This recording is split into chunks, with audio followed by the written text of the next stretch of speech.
Donc, restez avec nous. Nous allons bientôt démarrer. Restez avec nous dans une minute.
Bonjour, bonsoir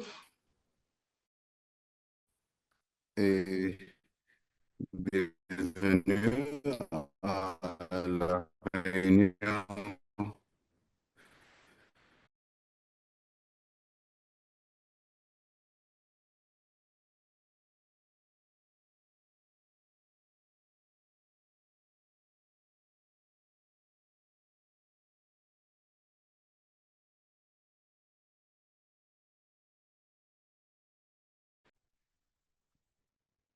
C'est sur le virus. Et nous avons eu beaucoup de cas parmi les travailleurs de santé. Le ministère de la Santé de Rwanda a lancé un programme qui inclut la sensibilisation et d'autres étapes et également la distribution des vaccins d'investigation.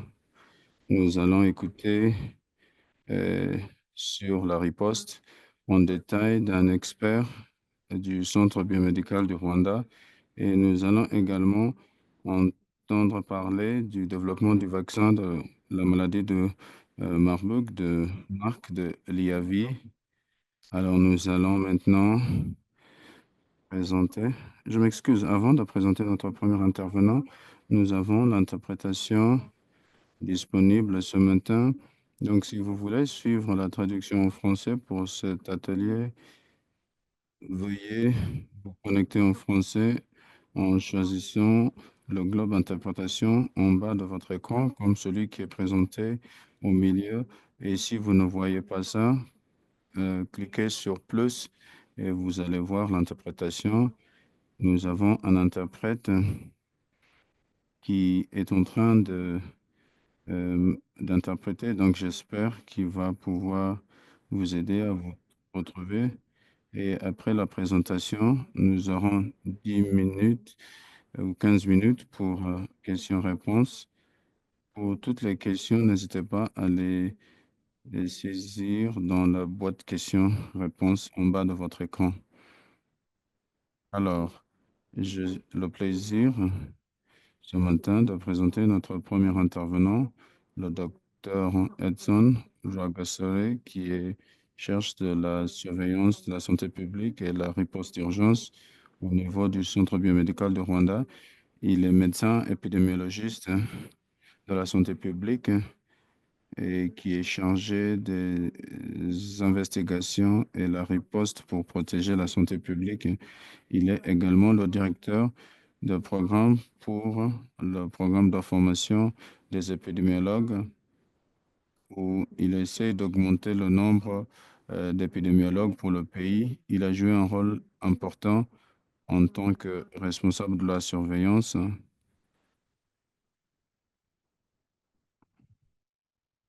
de la riposte.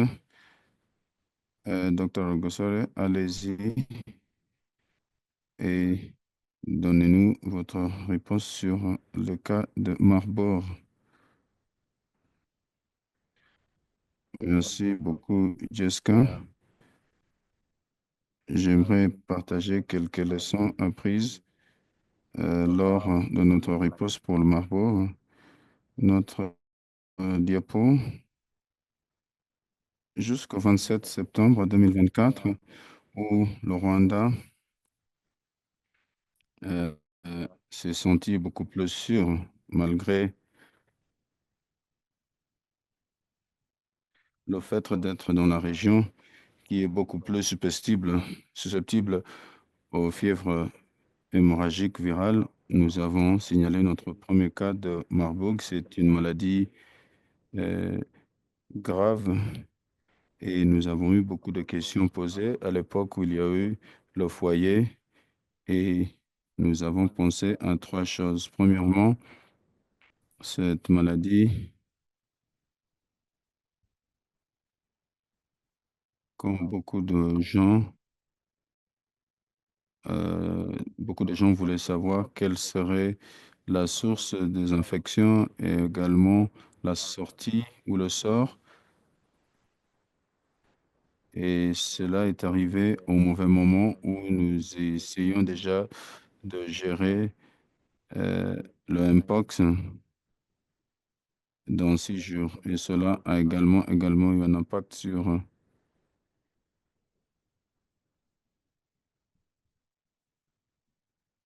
le fait que ce sont nos travailleurs qui étaient infectés.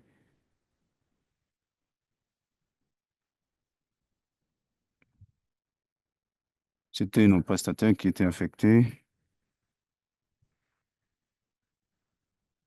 On a un problème avec le sang. Et donc, pouvoir gérer ces peurs et également voir comment nous pouvons accélérer la riposte. Il y a un problème de sang avec Monsieur Edson, j'ai l'impression.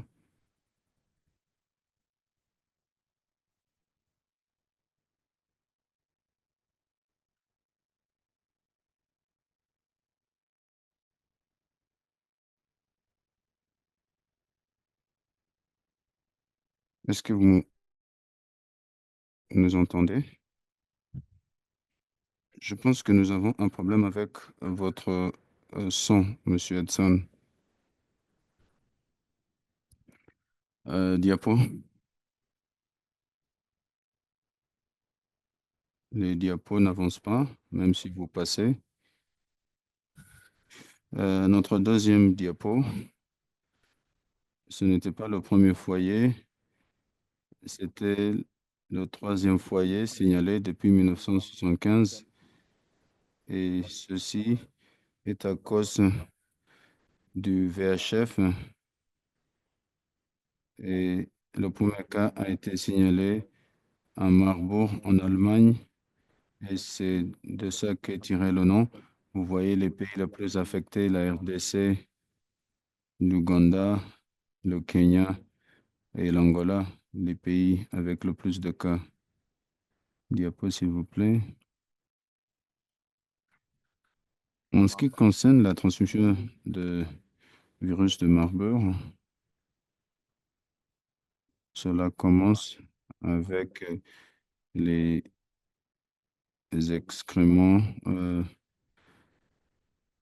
de Rosetta Bactis, les chauves-souris qui vivent dans les caves et dans les mines et partent chercher à manger la nuit. La plupart du temps, on peut avoir également des cas chez les primates et puis également des humains parce que lorsqu'il y a un contact entre les animaux et les humains, il y a également la transmission d'homme à homme qui se passe très rapidement et c'est souvent très possible et cela a un impact souvent chez les euh, travailleurs de santé et souvent nous avons des cas chez les travailleurs de santé et puis on voit des restes dans les fluides corporels parmi les survivants de la maladie. La maladie a plusieurs phases. Donc, beaucoup de gens, lorsqu'ils pensent de la maladie de Marburg, pensent que c'est une maladie qui peut tuer, mais il s'agit d'une fièvre hémorragique virale. Et souvent, les gens pensent qu'il y a des saignements. Mais en fait, souvent, c'est la fièvre, la malaise, l'hémorragie hémorragique au début. Et puis après, 113 jours, il y a les symptômes neurologiques et des fonctions qui sont perdues parmi certains organes. Et souvent, les cas sont identifiés lorsqu'il y a beaucoup plus de cas, lorsqu'on a déjà signalé les premiers cas. Et donc, au Rwanda, quelques prestataires de santé nous ont dit qu'ils ne se sentaient pas bien et on a identifié plusieurs cas dans les deux grands hôpitaux de référence au Rwanda qui ont les soins intensifs. Lors de ce foyer, il y a eu des rumeurs où nous avons eu les médias qui intervenaient en disant qu'il y avait quelque chose qui n'allait pas. Mais à l'époque, on avait déjà commencé à confirmer des cas et il fallait donc gérer le foyer dans les meilleurs délais. La première étape, après l'identification des premiers cas, nous avons eu les 72 heures, la période de 72 heures, la première phase. Et donc, c'est ce que nous faisons lorsqu'il y a un foyer plus grand. C'est très important parce que chaque minute compte. Et lors de ce foyer, le premier jour, nous nous sommes concentrés sur comment nous pouvons communiquer comme il faut et s'assurer à ce que les cas soient isolés. Et puis également, faire la prévention dans les pays avoisinants. Donc, nous avons mis, par exemple, des mesures telles que limiter le mouvement des personnes contacts et les cas, isoler les cas et, et également nous avons travaillé avec des partenaires. Vous voyez notre ministre de la Santé qui consultait des partenaires tels que l'ambassadeur des États-Unis, l'OMS et d'autres parties prenantes qui étaient impliqués. Avec une bonne communication, nous avons pu, en tout cas, attendre tout le monde pour expliquer ce qui se passait et éviter des rumeurs. De l'autre côté, à gauche, vous voyez la structure qui est connue d'un poste de commande où nous devions mettre en place différentes. euh, nous avons les gens de l'épidémiologie, la logistique et la communication également. Diapo. Avec le temps et le bon travail que nous avons fait pour suivre des cas et que chacun soit isolé, toutes les personnes qui avaient été en contact ont été mis dans un endroit fermé pour éviter de nouveaux cas. La bonne nouvelle est que la plupart des cas qui étaient signalés étaient parmi les prestataires de santé. À la phase initiale, nous avons pu, en tout cas, les mettre en quarantaine dans un hôtel où nous pouvions limiter l'accès ou la transmission au niveau des ménages. Nous avons eu de bons signaux à la troisième semaine où nous avons pu diminuer de 50% le nombre de cas. Et puis par la suite, nous avons continué à diminuer euh, la transmission des cas. Donc, vous pouvez voir qu'il y a eu une riposte. La plupart étaient les travailleurs de santé, 49, des étudiants qui travaillaient dans les établissements des universités et puis d'autres patients qui ont été affectés à l'hôtel.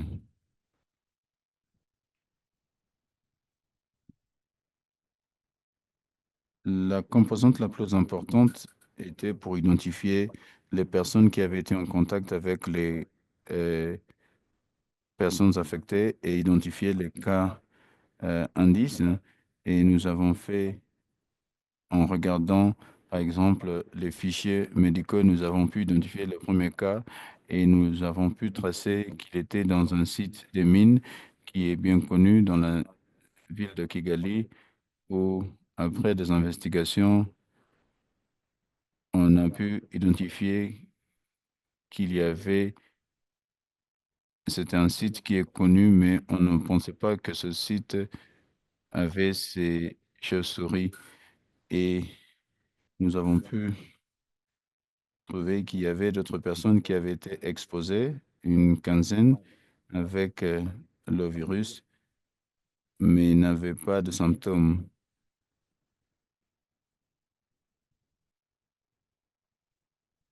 Diapo.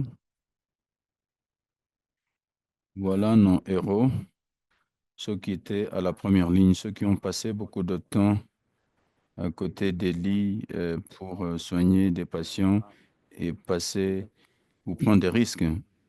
Vous voyez un des médecins à droite qui avait passé 8 heures avec les vêtements de protection et puis nous avons fait en sorte que tout le monde soit protégé avec les mesures nécessaires de protection. Il y a un seul médecin qui était infecté au niveau de l'établissement, mais nous ne voulions même pas signaler ce cas, mais il y a eu quelques manquements parce qu'il y avait un seul patient qui était lié au niveau de l'hôpital.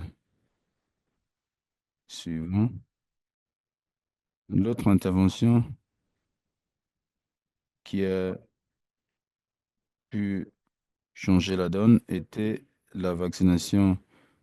En 9 jours, nous avons pu acquérir des vaccins et nous avons pu vacciner les personnes à risque, les travailleurs de santé qui se trouvaient dans ces établissements et dans ces cadres, et puis également les personnes proches.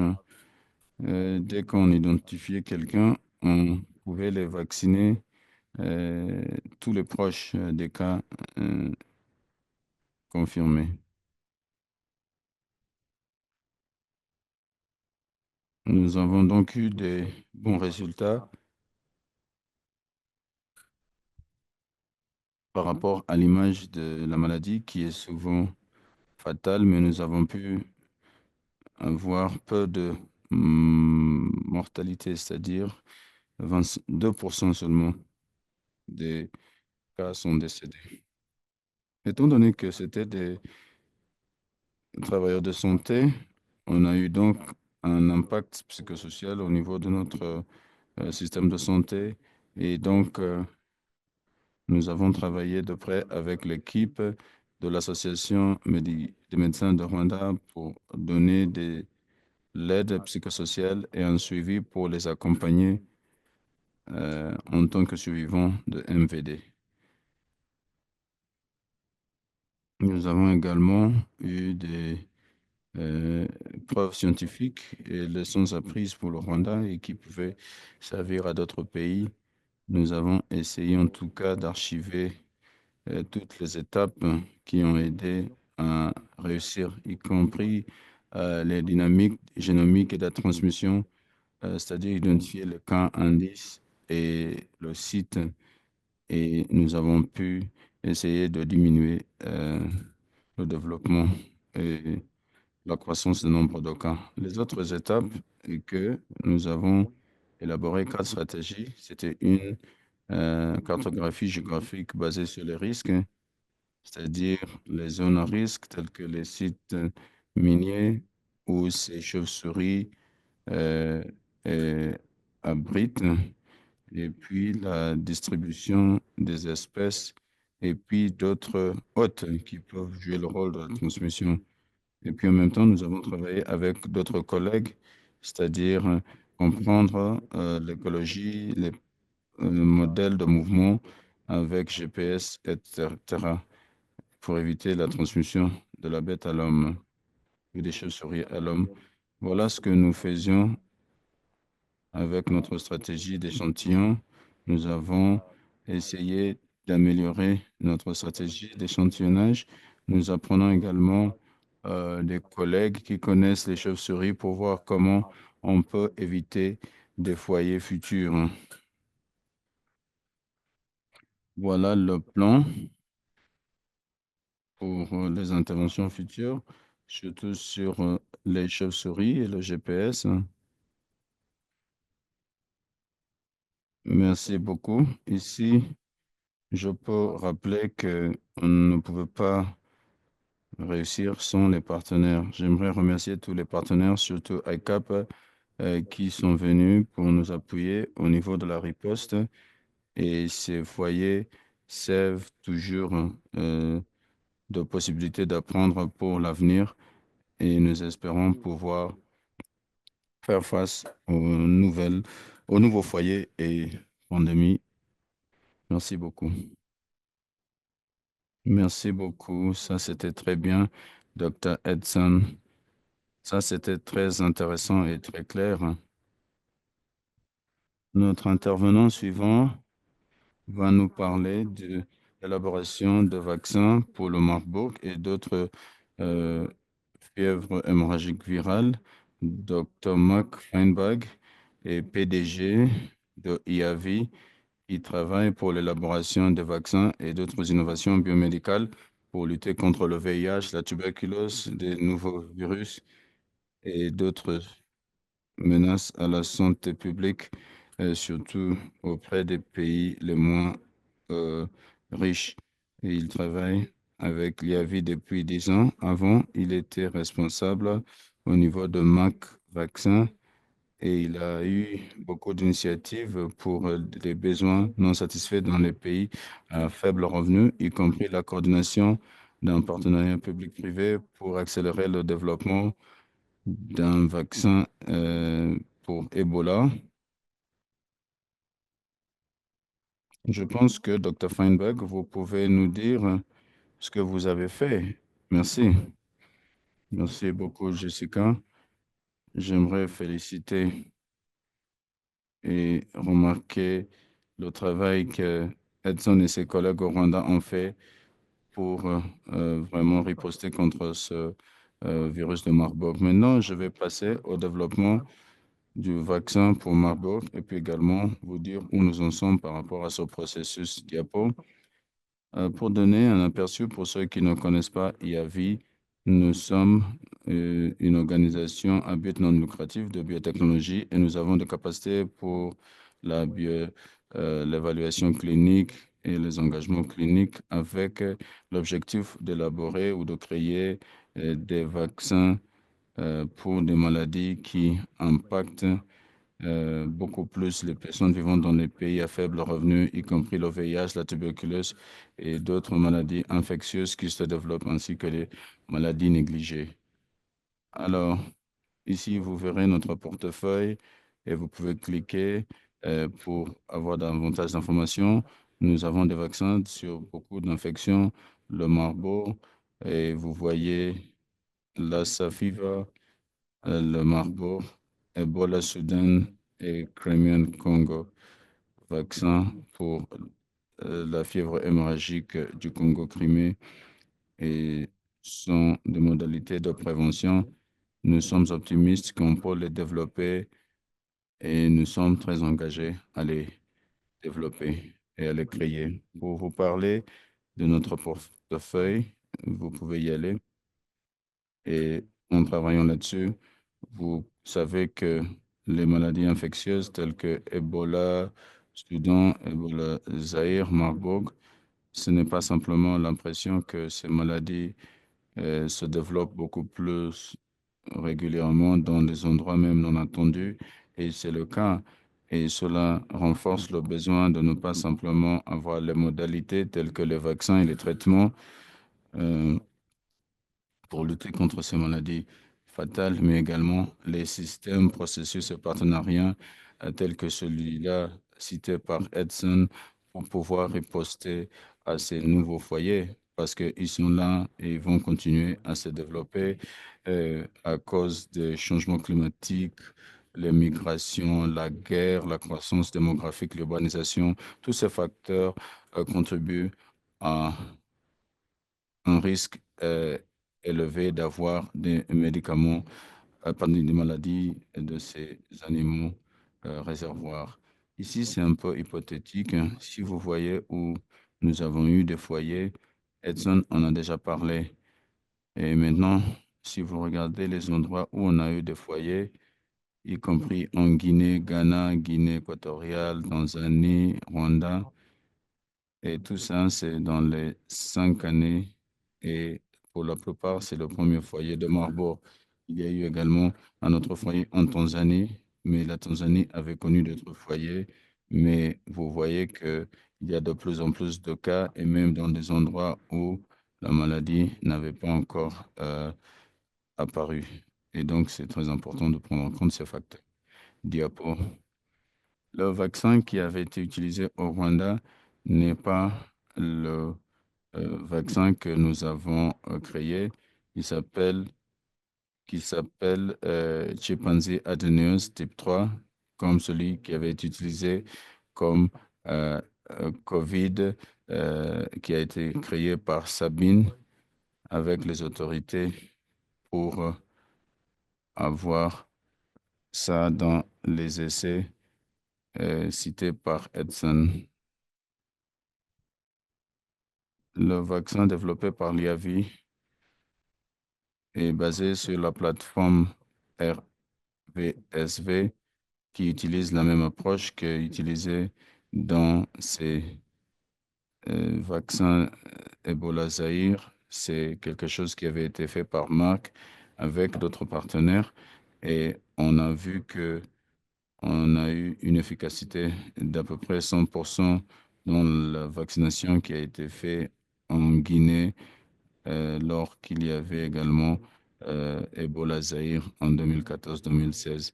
Et donc, on a vu une efficacité très élevée avec une dose, un vaccin à une dose.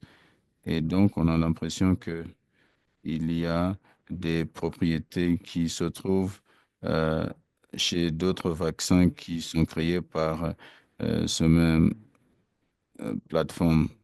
On essaye de remplacer certaines composantes avec les protéines des maladies que vous voulez éliminer, telles que Ebola Zaïre ou Marburg. Et donc, on voit les glycoprotéines qui se montrent et on peut les ajouter au système immunitaire, un peu comme ce que la maladie naturelle fait, mais étant donné que cela ne crée pas la maladie, peut créer de l'immunité. Et vous pouvez voir à gauche, à droite, pardon, les facteurs importants. C'est efficace, une dose simple, immunité développée rapidement et on utilise la plateforme commune. Et donc, si vous arrivez à créer un seul de ces vaccins, vous devez être en mesure de créer les autres. Et ça, c'est très important pour les vaccins où la demande n'est pas connue et que vous devez peut-être produire beaucoup de nombres rapidement. Mais si on peut créer un portefeuille de candidats que vous pouvez faire, on aurait une meilleure riposte pour la santé publique. Et c'est ça l'objectif que nous essayons avec le portefeuille des candidats des vaccins que j'ai démontré tout à l'heure. Diapo, ici pour vous montrer où nous en sommes. Vous voyez le vaccin Lassa est au niveau d'évaluation de deuxième phase en Afrique de l'Ouest. Ebola Soudan a déjà fait des essais aux États-Unis, mais a été utilisé en Ouganda lors des essais qui ont eu lieu depuis quelques mois pour et puis pour le Marburg, on va passer à première phase l'autre pour la fièvre hémorragique criméenne va être développé beaucoup plus tard. Maintenant, par rapport au vaccin, traditionnellement, la norme pour ces fièvres hémorragiques est en utilisant des primates et on utilise des animaux qui sont infectés avec des virus qui peuvent créer des maladies au niveau des muscles. C'est très difficile de se protéger contre cela avec ces virus. Et donc, lorsque vous voyez la protection, cela montre que c'est assez efficace. Les animaux sont vaccinés au premier jour et puis on essaye de voir ça 28 jours après. Et vous voyez donc une gamme de doses de euh, et jusqu'à 2 fois 10 euh,2 à la fois 10 × 2. Et vous voyez que à peu près à 100%. Et vous voyez chez les animaux, on ne voit même pas les virus détectables chez les animaux vaccinés, alors que les autres animaux qui ne sont pas vaccinés peuvent aller à mourir. Et donc, c'est très impressionnant comment ce que vous voyez avec un facteur VSV, et vous voyez que c'est quelque chose qui peut se produire avec les autres vaccins qui sont dans notre portefeuille. Ici, vous voyez les doses, vous voyez avec les anticorps, et ça vous permet de comparer comment on peut le faire avec les primates par rapport à ce que vous voyez chez l'humain, et cela sera euh, ajouté dans le développement de ces vaccins pour être testés chez les êtres humains. Nous avons prévu de faire une étude de première phase plus tard cette année avec euh,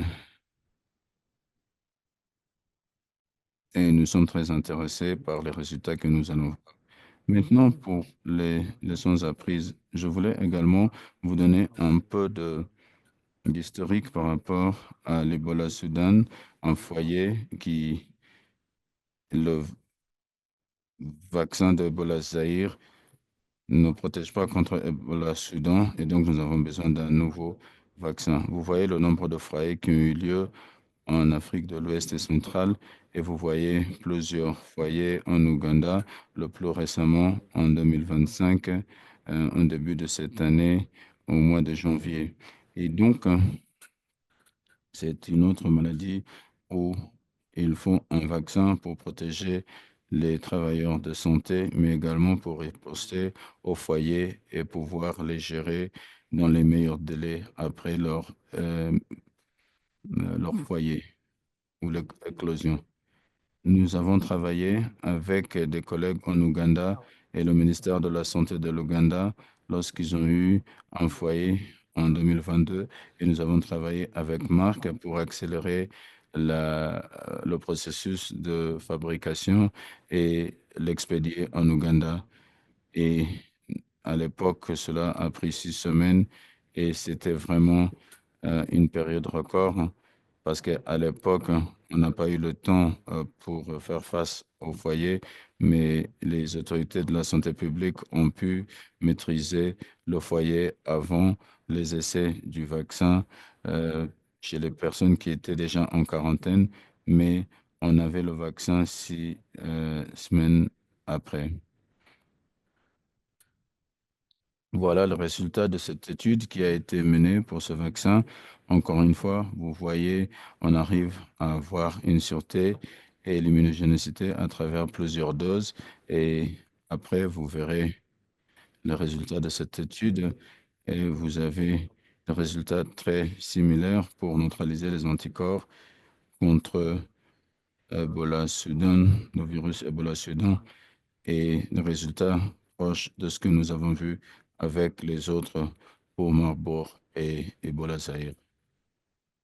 Comme j'avais dit, on a déjà pu l'envoyer ou l'expédier en Ouganda en 2022 parce que il y a eu un foyer au mois de janvier, et là, on a pu faire un essai de vaccination, et félicitations aux travailleurs de santé et les autorités de la santé publique de l'Ouganda pour avoir fait cela, bien sûr, avec l'aide de l'OMS.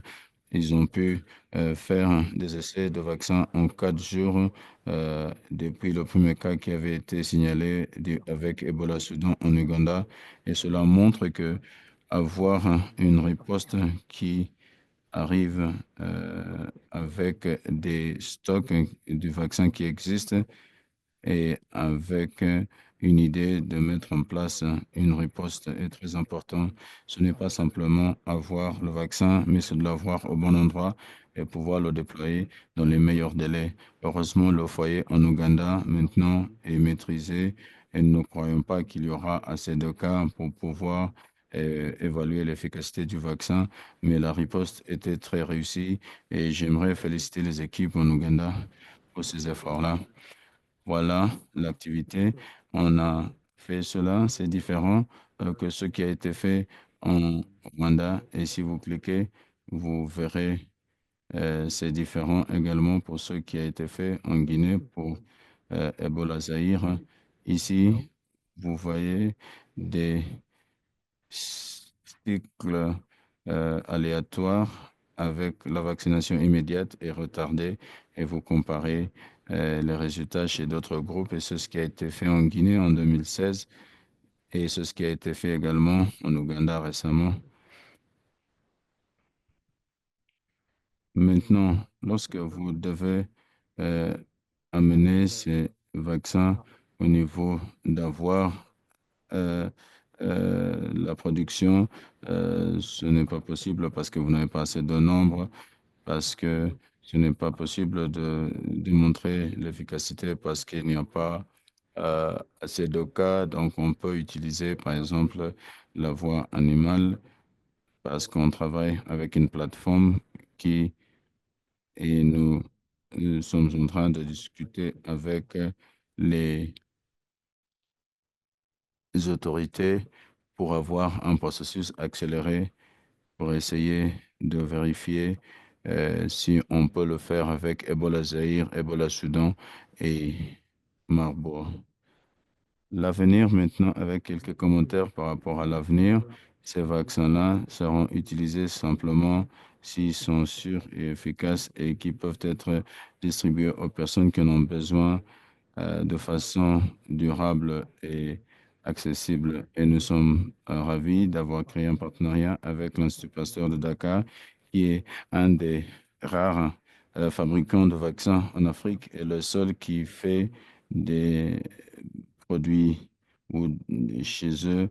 Et nous avons transféré les droits de fabriquer tous nos vaccins contre l'AS, Marburg, Ebola, Sudan à l'IPD, à l'Institut Pasteur de Dakar, et nous sommes ravis d'avoir ce partenariat, de leur permettre de les fabriquer et distribuer au continent africain et ailleurs.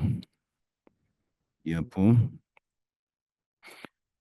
comme Edson a dit, pour tout cela, il faut un partenariat, surtout lorsque vous devez le faire pour les pays à faible, les populations dans les pays à faible revenu. ICAP le connaît très bien. J'aimerais remercier les organisations avec lesquelles nous avons travaillé tout au long du processus.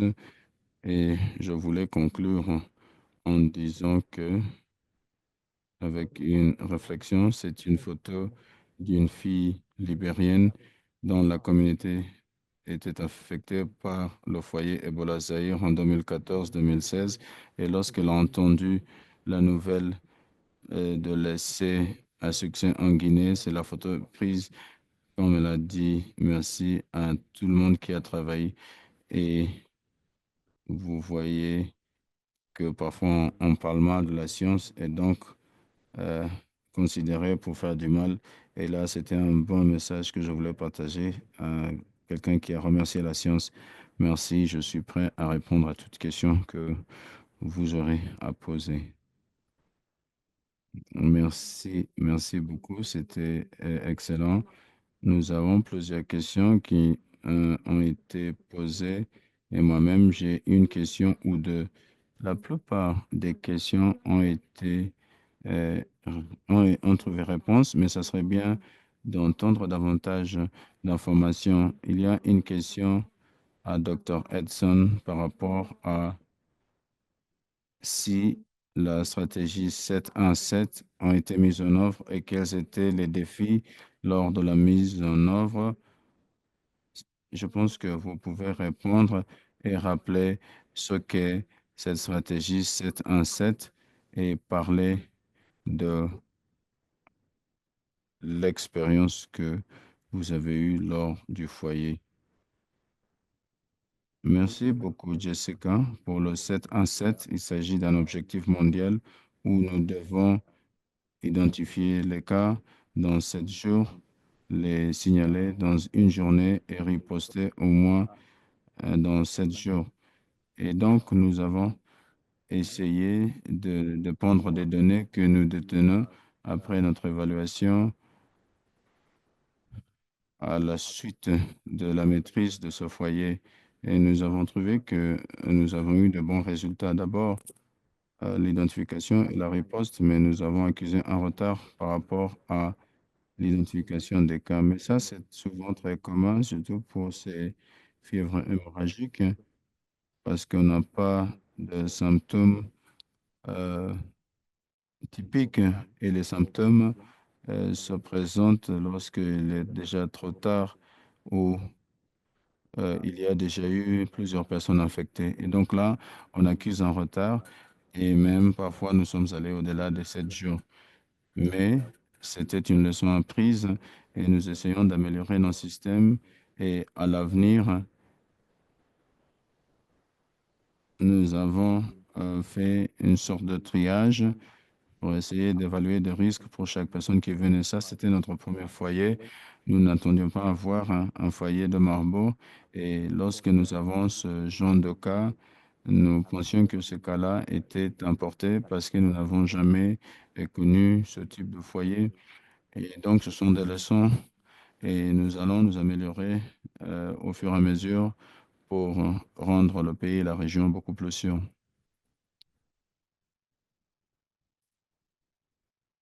Un suivi. Il y a une question pour Edson, mais Marc également peut en parler par rapport à d'autres essais. Au Rwanda, lors de la riposte, est-ce qu'il y a eu des cas qui ont été connus parmi les personnes qui étaient vaccinées? Je ne sais pas si vous en avez parlé, mais est-ce que vous pouvez préciser ça? Oui, mais nous ne pouvons pas faire une conclusion. Un des agents de santé a été affecté dans un des centres, avait déjà été vacciné, mais il a eu l'infection peut-être quelques jours, en moins de 10 jours après la vaccination. Et donc, ce n'est pas conclusif. On ne peut pas conclure de l'efficacité du vaccin par rapport à la prévention parmi les personnes déjà vaccinées. Nous faisons le suivi et nous serons en mesure de vous dire les résultats de cette campagne de vaccination sur une période plus longue. Marc, il y a plusieurs questions à votre intention.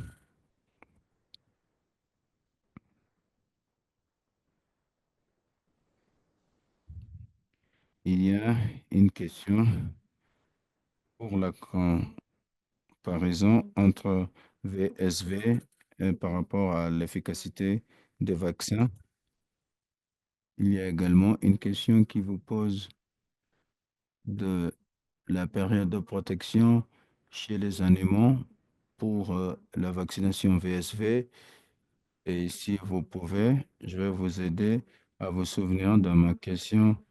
Je voulais savoir de la possibilité euh, d'un vaccin universel où vous pouvez mélanger différents virus que vous pouvez ajouter au même vaccin. Est-ce que vous avez déjà pensé à cela? Voilà, je viens de vous poser 3 questions. Merci pour ces questions-là. Par rapport à la durée de protection chez les primates, nous avons su pour une année, c'est une protection à 100%, mais ça, c'est simplement, on ne sait pas pour combien de temps la protection dure, mais de l'expérience de Ebola Zaïre, les résultats sont très bons. Il y a des gens qui ont été vaccinés il y a disons, ont toujours assez d'anticorps, hein. Mais par rapport à la question sur le système des vecteurs, hein, chez les primates, il y a eu des études parallèles, mais qui n'étaient pas au cours de la même étude, mais il y a eu, dans le contexte d'Ebola Zaïre, qui comparait le vaccin Janssen qui était ajouté à MVA avec un régime combiné. Et il y a plusieurs études qui avaient été faites. Il y a celui de GSK. Et donc, il y a des données pour faire la comparaison. Mais le problème, c'est de savoir si la comparaison est réelle. Parce que euh, il y a un seul vaccin qui est actuellement habilité et celui d'Ebola Zaïre. Mais pour les autres, on n'a pas encore pu fabriquer assez de vaccins. Et donc, pour répondre à la question, pour avoir des vaccins multivalents, dans le passé, il y a eu un peu d'hésitation, mais lorsque je vois ce qui se passe au Rwanda et en Ouganda, et même lorsqu'il y a eu plusieurs foyers, le nombre de personnes qui étaient affectées et qui sont morts sont des travailleurs de santé ou agents de santé. Et donc, il faut peut-être en penser. La bonne nouvelle est que vous pouvez combiner Ebola Zaïre, Marburg et Ebola Soudan dans une combinaison tripartite chez les primates et vous avez 100% de protection euh, contre toutes ces trois maladies.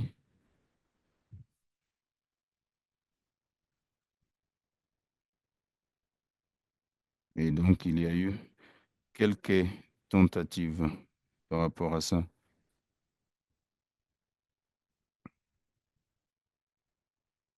Pour revenir à Dr. Edson, il y a une question et cela a déjà été évoqué pour revenir sur les leçons apprises pour protéger les agents de santé au début du foyer. Je sais que s'ils avaient été vaccinés avec un vaccin multivalent, ça aurait été une bonne étape, mais c'est vrai que c'est pas encore, on n'est pas encore là. Mais quelles sont vos leçons apprises par rapport à cette situation pour les agents de santé?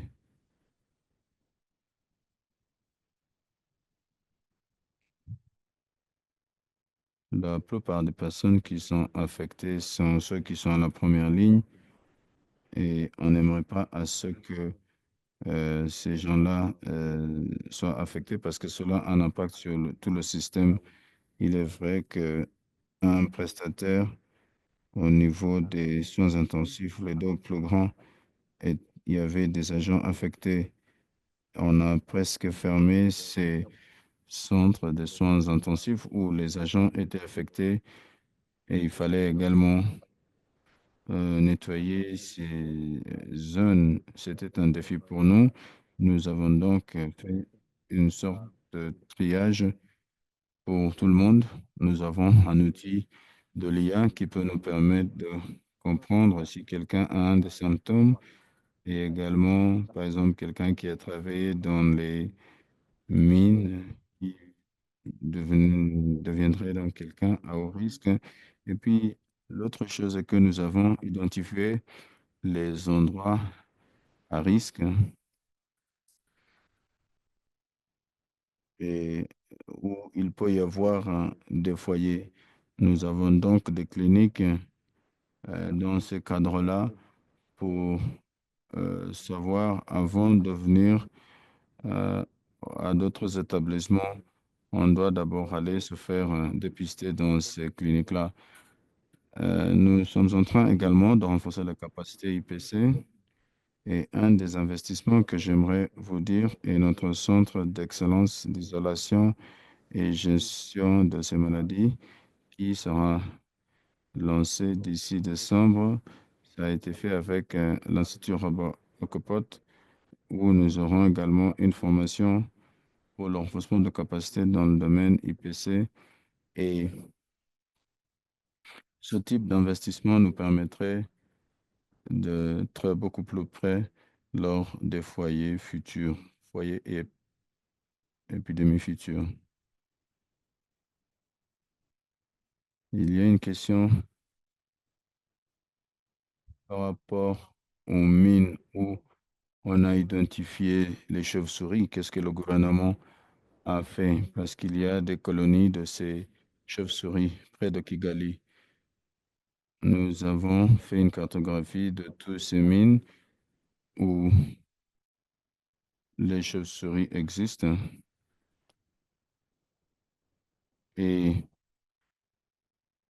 nous avons dû créer donc ces cliniques de fièvre et puis nous avons créé une zone de protection pour éviter les interactions entre les chauves-souris et les humains. Avant, il y a les gens qui travaillaient là où les chauves-souris se reproduisaient, mais on a laissé les chauves-souris de leur côté. Nous ne voulons pas les virer, mais nous devons créer une zone euh, de protection entre là où les chauves-souris évoluent et là où les êtres humains se trouvent régulièrement.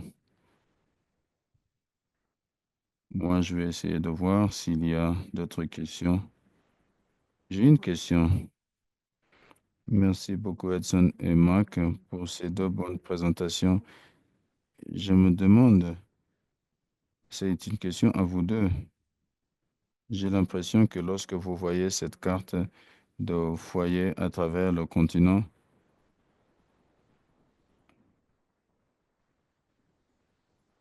est-ce qu'on a besoin d'une collaboration régionale pour la détection rapide et la riposte, et même en ce qui concerne le partage des stocks de vaccins, etc. De vos perspectives, est-ce que vous pensez que cela puisse se faire et qu'est-ce qu'il faut pour permettre à ce que toute la région euh, soit en mesure de riposter de façon efficace et à temps euh, en cas de ces foyers-là? Edson, vous voulez commencer? Bon, je peux commencer. Je suis d'accord avec vous, Wafa, que ce type de coordination est nécessaire. Africa CDC ou CDC Afrique travaille beaucoup sur ces fièvres hémorragiques et ils veulent mettre en place un tel mécanisme.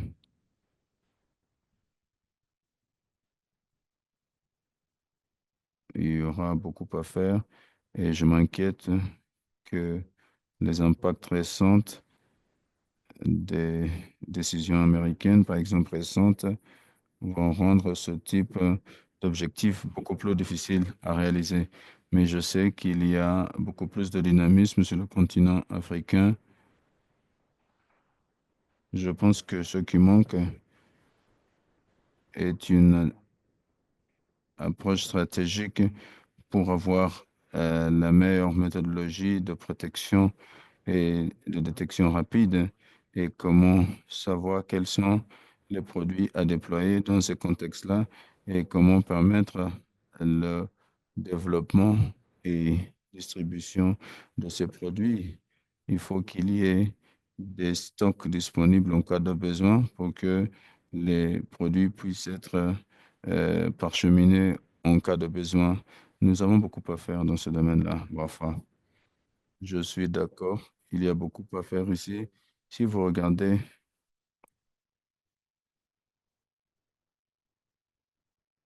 lorsqu'il y a un foyer, nous nous réunissons, mais en ce qui concerne l'état de préparation, c'est là où on accuse des retards. Par exemple, si vous regardez l'écosystème et le travail qui peut être fait en collaboration avec l'Ouganda, Tanzanie, Burundi et la RDC, je pense qu'il y a beaucoup qu'on peut faire par rapport à la transmission et on peut aider à diminuer les foyers à l'avenir.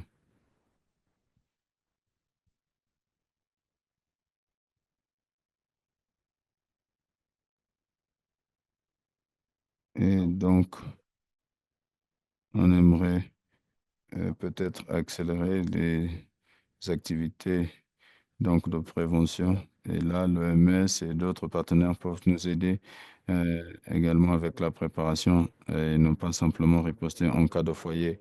Et je crois qu'il y a eu des collègues de CEFI avec qui nous travaillons sur un document de stratégie pour le Rwanda pour la mise en place de mesures de diagnostic et de développement de vaccins et surtout les antirétroviraux.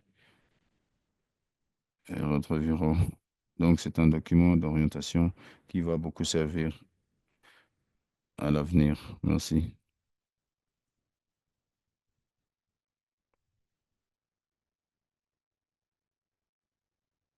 Merci.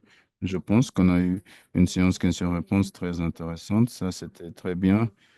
Et en arrivant à la conclusion, je vais rappeler à tout le monde que l'enregistrement de ce webinaire sera téléchargé d'ici demain sur le site internet de ICAP et on va faire une annonce sur des ateliers futurs.